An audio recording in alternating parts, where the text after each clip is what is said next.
Hello बच्चों, let's read this question. The question says the beauty of Taj Mahal is endangered due to, and the options are degradation of marble due to high temperature, discharge of industrial waste in Yamuna river, air pollutants released from oil refinery and riparian erosion. अभी अगर हम की concept की बात करें तो यहाँ पे हमारा की कॉन्सेप्ट क्या होगा? अगर हम बात करें ताजमहल की, तो जो ताजमहल है उसका जो मार्बल है वो डैमेज कैसे हो रहा है? Due to acid rain. Marble is damaging due to acid rain. Acid rain से कैसे डैमेज हो रहा है? जो मार्बल है मतलब कैल्शियम कार्बोनेट, और एसिड रेन के जो मेन कंट्रीब्यूटर्स होते हैं वो क्या होते हैं? सल्फ्यूरिक एसिड और निट्रिक एसिड. अभी क्या होता है, जब कैल्शियम कार्बोनेट सल्फ्यूरिक एसिड के साथ रिएक्ट करता है तो यहाँ पे क्या फॉर्म करता है? कैल्शियम सल्फेट, जिसकी वजह से क्या हो जाता है कि ये जो मार्बल है इसका कलर भी फेड हो जाता है और ये क्या हो जाता है? डैमेज हो जाता है. अभी अगर हम इसकी रिएक्शन देखें तो किस टाइप से होगी? जैसे calcium carbonate plus sulphuric acid,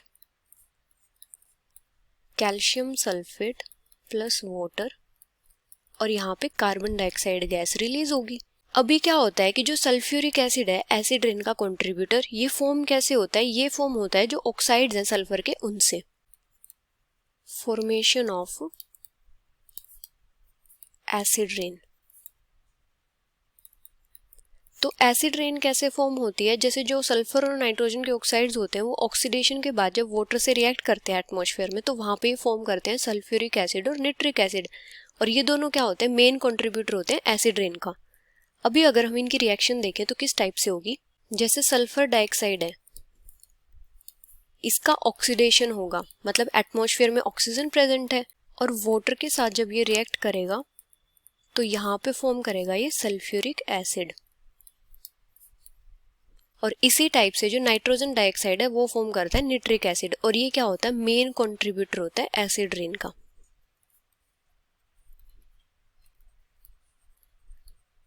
अभी ताजमहल का जो मार्बल है वो डैमेज क्यों हो रहा है? क्योंकि वहां पे जो रिफाइनरी है, जो मथुरा रिफाइनरी है,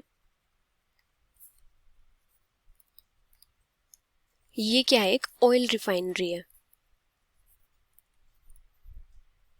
और यहां से क्या रिलीज होता है? सल्फर डाइऑक्साइड रिलीजेस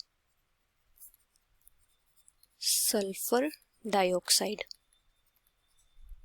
क्योंकि क्या होता है, जो ऑयल रिफाइनरी है वहां पे जो फ्यूल यूज होते हैं वो क्या होते हैं? सल्फर कंटेनिंग या नाइट्रोजन कंटेनिंग फ्यूल्स होते हैं, जो क्या रिलीज करते हैं? ऑक्साइड्स रिलीज करते हैं सल्फर के और नाइट्रोजन के, और उनकी वजह से वहां पे क्या होता है? एसिड रेन होती है. और एसिड रेन की वजह से फिर क्या होता है? जो मार्बल है ताजमहल का वो क्या हो जाता है? डैमेज हो जाता है. जो ताजमहल के मार्बल के डैमेज होने का जो रीजन होगा वो क्या होगा? Sulphur dioxide released from oil refinery. अभी अगर हम ऑप्शंस देखें, फर्स्ट ऑप्शन क्या है? Degradation of marble due to high temperature. तो हाई टेम्परेचर से इतना ज्यादा कोई इफेक्ट पड़ता नहीं है. सेकेंड है discharge of industrial waste in Yamuna river. River में इंडस्ट्रियल डिस्चार्ज की वजह से जो ताजमहल का मार्बल है उसके ऊपर कोई इफेक्ट नहीं पड़ता है.